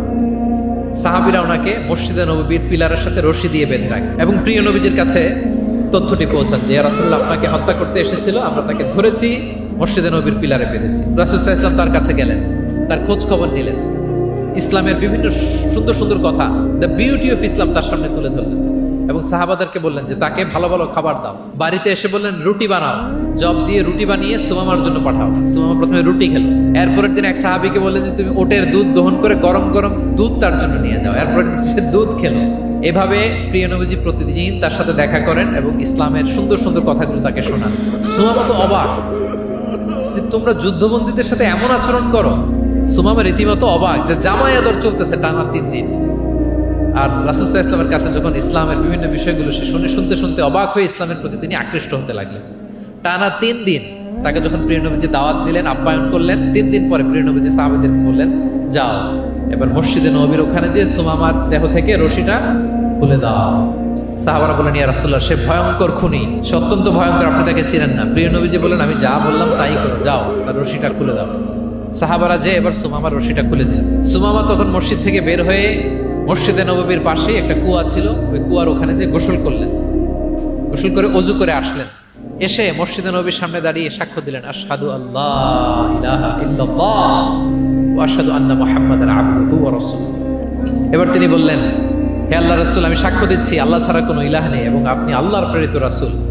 তিনি বললেন হে মুহাম্মদ এতদিন আপনার চাইতে কোনো অপ্রিয় চেহারা আমার কাছে ছিল না, সবচেয়ে অপছন্দ করতাম আপনাকে, কিন্তু এই মুহূর্তে থেকে আপনার চাইতে কোনো প্রিয় ব্যক্তিত্ব আমার জীবনে আর নাই। হে মুহাম্মদ মদিনার চাইতে নিকৃষ্ট কোনো স্থান আমার কাছে ছিল না, কিন্তু আজ থেকে মদিনার চাইতে পবিত্র কোনো জায়গা আমার কলিজায় নাই। হে মুহাম্মদ আজ পর্যন্ত ইসলামের চাইতে অপছন্দনীয় কোনো ধর্ম আমার কাছে ছিল না, কিন্তু এই মুহূর্ত থেকে ইসলামের চাইতে কোনো প্রিয় ধর্ম আমার কাছে না। আল্লাহু আকবার, আল্লাহু আকবার। যুদ্ধবন্দীদের সাথে বিষ্ণু ইসলাম কেমন আচরণ করেছেন। ঘোর শত্রু প্রিয় নবীজির ফলোয়ারে পরিণত হয়েছে, বরং বন্ধুতে পরিণত হয়েছে। সম্মানিত সুধী, এটা ছিল বিষ্ণু ইসলামের আচরণ যুদ্ধবন্দীদের সাথে। ভিক্ষুকের সাথে কেমন আচরণ করতেন। প্রিয় নবীজির একটা অভ্যাস ছিল, কেউ কিছু চাইলে না করতে পারতেন না। ওনার ডিকশনারিতে না ছিল না। কি ছিল না? সবাই বলুন কি ছিল না? কেউ এসে কোনো ফরিয়াদি চাইবে, উনি বলবেন না, এটা উনি বলতে পারতেন। একবার ওনার কাছে মাত্র একটা জামা। কয়টা জামা? মাত্র একটা জামা। এক ফরিয়াদি এসে বললেন ইয়া রাসূলুল্লাহ আমাকে একটা জামা দেন। উনি তো না করতে পারেন না, ওইটাই খুলে দিয়ে দিলেন। এবার তো উনি পড়তেও পারেন না জামা, বাইরেও বেরোতে পারেন না, খালি গায়ে কি করবেন? আল্লাহ আয়াত নাযিল করলেন ওয়াল্লাযীনা ইযা আনফাকু লাম ইউসরিফু ওয়া লাম ইয়াকতুরু ওয়া কানা বাইনা যালিকা কাওয়াম। এর অর্থ হচ্ছে যারা দান করে, দান হওয়া উচিত এমন, কৃপণতাও করবে না, ওর অতিমাত্রাও করবে না, মাঝামাঝি। তো বুঝাতে চাইলেন নবী জামা যদি দুটো থাকতো তো একটা দিতেন, ছিল কয়টা? এটাই যে দিয়ে দিয়েছেন, এখন আপনি গায়ে রাখবেন কোনটা? আল্লাহু আকবার। কি রহমতের নবী, কি মায়ার নবী ছিলেন, না বলতে জানতেন না। এক নারী একটা চমৎকার চাদর বুনন করে সাজিয়ে প্রিয় নবীজির কাছে নিয়ে এসেছিলেন। তখন নবীজির জামা কাপড়ের খুব সংকট ছিল। ওই নারী এসে বলে, ইয়া রাসূলুল্লাহ, এটা উপহার হিসেবে আপনার কাছে এনেছি। প্রিয় নবীজি খুব খুশি হয়ে এটা গায়ে জড়ালেন, কারণ তখন জামা ছিল না খুব একটা। তো এই সুন্দর জামা দেখে এক সাহাবী এসে বলে, ইয়া রাসূলুল্লাহ, এই জামাটা আমাকে দেন। কি বলে? অন্য সাহাবারা রেগে গেলেন, এটা তুমি কাজটা ভালো করলে না, তুমি জানো যে নবীজির কাছে এখন জামা নেই, এটাই তুমি চাইলা। তখন প্রিয় নবীজি তো না করতে পারে না, ওই জামাটাই গা থেকে খুলে দিয়ে দিলেন। তো ওই সাহাবী বলে, তোমরা কি জানো আমি কেন চেয়েছি?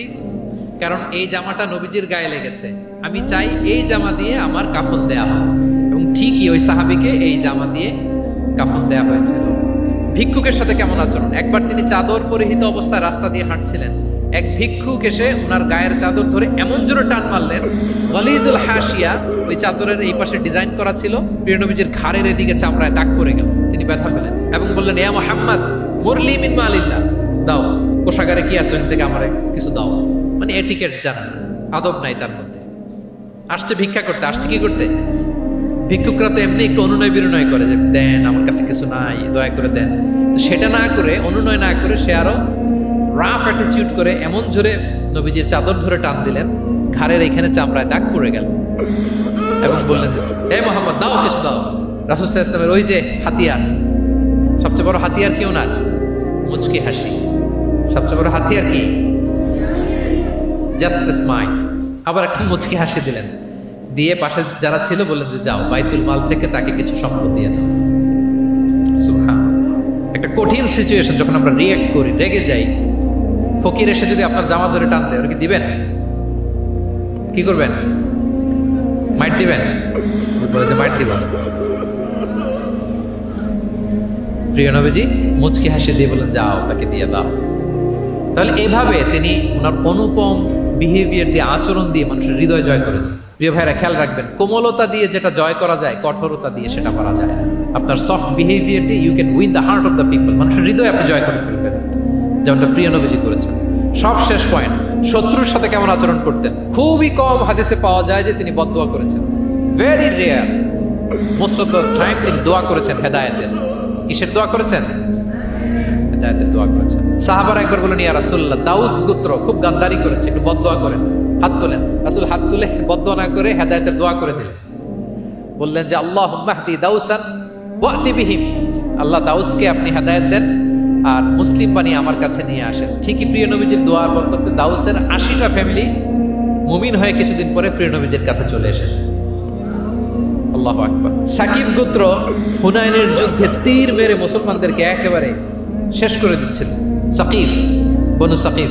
সাহাবারা আবার বলেন, ইয়া রাসূলুল্লাহ, হাত তোলেন, একটু দোয়া, একটু বদদোয়া করেন, আল্লাহ যেন ওদেরকে ধ্বংস করে দেয়, আল্লাহ যেন ধ্বংস করে দেয়। রাসূল সাল্লাল্লাহু আলাইহি ওয়াসাল্লাম আবার দোয়া করলেন যে বাল আরজু আইয়ুখরিজাল্লাহু মিন আসলাবিহিম মান ইয়াবুদুল্লাহ ওয়াহদাহু ওয়া লা ইউশরিকু বিহি শাইআ।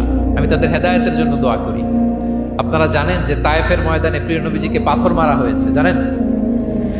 পাথর মারতে মারতে রক্তাক্ত করা হয়েছিল প্রিয় নবীজিকে, মাথা থেকে পা পর্যন্ত ব্লিডিং। সাথে ছিল যায়েদ বিন হারেসা রাদিয়াল্লাহু তাআলা। উনি প্রিয় নবীজিকে বাঁচাতে যে উনিও মাথায় আঘাত পেয়েছেন, ওখান থেকে ব্লিডিং। এক খ্রিস্টান দাস কিছু আঙ্গুর নিয়ে আসলো প্রিয় নবীজির কাছে, যে আপনি তো অসুস্থ, ক্লান্ত শ্রান্ত, এটা খান। প্রিয় নবীজি বিসমিল্লাহির রহমানির রহিম বলে আঙ্গুরটা নিল। ওই খ্রিস্টান দাসের নাম ছিল আদ্দাস। প্রিয় নবীজি যখন বললেন বিসমিল্লাহ, আদ্দাস বলে যে বিসমিল্লাহ, এটা আবার কোন শব্দ? এই তায়েফে আমি এতদিন ধরে আছি, কেউ তো খাবারের আগে বিসমিল্লাহ বলে না। মান আনতা, আপনি কে? তোর প্রিয় নবীজি বলেন, ওমান আনতা, তুমি কে? তা আদ্দাস বলে, আমি ক্রিশ্চিয়ান স্লেভ, আমি একজন খ্রিস্টান দাস। তো রাসূল সাল্লাল্লাহু আলাইহি ওয়াসাল্লাম বললেন, তোমার বাড়ি কই? বলে যে মিন আহলি নিনাবি, আমার বাড়ি ইরাক। তো রাসূল সাল্লাল্লাহু আলাইহি ওয়াসাল্লাম বললেন, যেখানে ইউনুস নবীর বাড়ি। এবার খ্রিস্টান আরো অবাক যে আপনি ইউনুস নবীকেও চিনেন। রাসূল সাল্লাল্লাহু আলাইহি ওয়াসাল্লাম বললেন, আরে চিনবো না মানে? ইউনুস তো আমার ভাই, সেও নবী আর আমিও নবী। ইউনুস যে নবী ছিল আলাইহিস সালাম, এই নবুয়তির ধারাবাহিকতার এই চেইনটাকে পূর্ণতা দিতে আল্লাহ তাআলা আমাকে পাঠিয়েছেন। খাতামুন নবিয়্যিন, seal of the all prophets.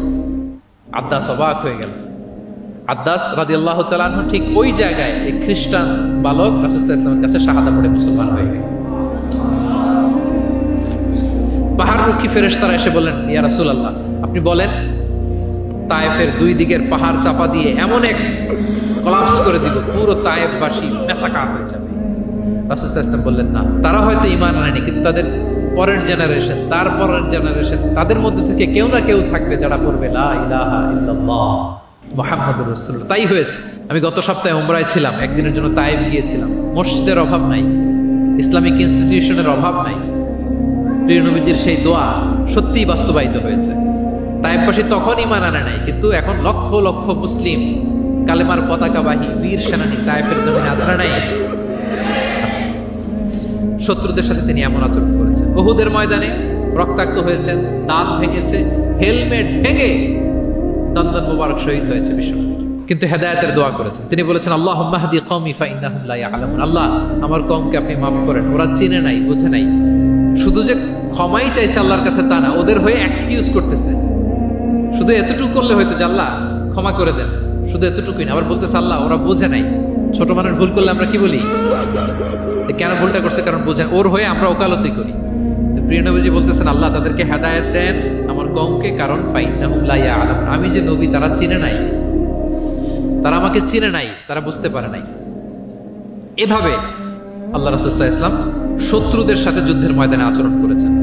যুদ্ধের ময়দানে প্রিয় নবীজির কঠোর নির্দেশনা ছিল, খবরদার কোনো নারীর গায়ে হাত তুলবে না, কোনো শিশুর গায়ে হাত তুলবে না, কোনো বিধর্মী পাদ্রীর গায়ে হাত তুলবে না। যুদ্ধ থেকে বিরত আছে, নিউট্রাল, এমন কোনো মানুষের গায়ে হাত তুলবে না। আত্মসমর্পণ করে তোমাদের কাছে সিকিউরিটি চাচ্ছে, আত্মসমর্পণ করেছে, নিরাপত্তা চাচ্ছে, তাদের গায়ে হাত তুলবে না। ওই এলাকার গবাদি পশুর গায়ে হাত তুলবে না, কৃষিজ পণ্যকে ডিস্ট্রয় করবে না। যুদ্ধের ময়দানে এই নির্দেশনাগুলো বিষ্ণু ইসলাম দিয়েছেন, এবং এগুলোর কারণেই শত্রুরাও বিষ্ণু ইসলামের বন্ধুতে পরিণত হয়েছে। আমরা জানি যে এলাকায় থাকতে দেয় নাই, তায়েফে গিয়েছে, থাকতে দেয় নাই, আত্মীয় স্বজন সহ mental torture, physical torture and what not. কি করে নাই কুরাইশরা? সেই কুরাইশদের কাছে যখন অষ্টম হিজরিতে বিজয়ীর বেশে তিনি গেলেন, থার থার করে কাঁপতেছিল কুরাইশরা যে হায় রে, আজকে তো গত এই কয়েক যুগের প্রতিশোধ মুহাম্মদ নিবে, রক্তের বন্যা বইয়ে দিবে আজকে মক্কায়। কিন্তু সবার দিকে তাকিয়ে বিশ্বনবী কি বললেন? লা তাসরিবা আলাইকুম ইয়াউম ইযহাবু ফাআনতুমুত তালাকা, যাও, আজকে ক্ষমা করে দিলাম। ভাই ভাইয়ের সাথে যে আচরণ করবে, আজকে আমি তোমাদের সাথে ওই আচরণ করব। সুবহানাল্লাহ। This was the character and behavior of the last messenger Muhammad sallallahu alayhi wa sallam. সম্মানিত সুধী, তাহলে আমরা যেটা বুঝলাম, কোমল আচরণ দিয়ে আপনি যা অর্জন করতে পারবেন, কঠোর আচরণ দিয়ে, রূঢ় আচরণ দিয়ে, খারাপ ব্যবহার দিয়ে পারবেন? সবাই বলুন তো পারবেন? ব্যক্তি তার সুন্দর আচরণ দিয়ে খুব সহজেই অন্যের মাঝে প্রভাব বিস্তার করতে পারে। আমরা দেখেছি যে প্রিয় নবী শিশুদের সাথে, নারীদের সাথে, বন্ধুর সাথে, শত্রুর সাথে অমায়িক আচরণ করেছেন। এক্সাম্পলারি বিহেভিয়ার, অমায়িক আচরণ। আমরা যেন সেই আচরণের অধিকারী হতে পারি, আমরা যেন সেই ব্যবহারের অধিকারী হতে পারি।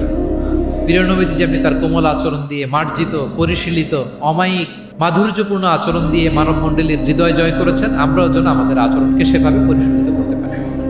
আল্লাহ তাআলা আমাদের সবাইকে কথাগুলো বোঝার ও আমল করার তৌফিক দান করুন। হাদা মা ইনদি ওয়াল ইলমু ইনদাল্লাহি আলাইহি তাওয়াক্কালতু ওয়া ইলাইহি উনীব। ওয়াসসালামু আলাইকুম ওয়া রাহমাতুল্লাহি ওয়া বারাকাতুহু।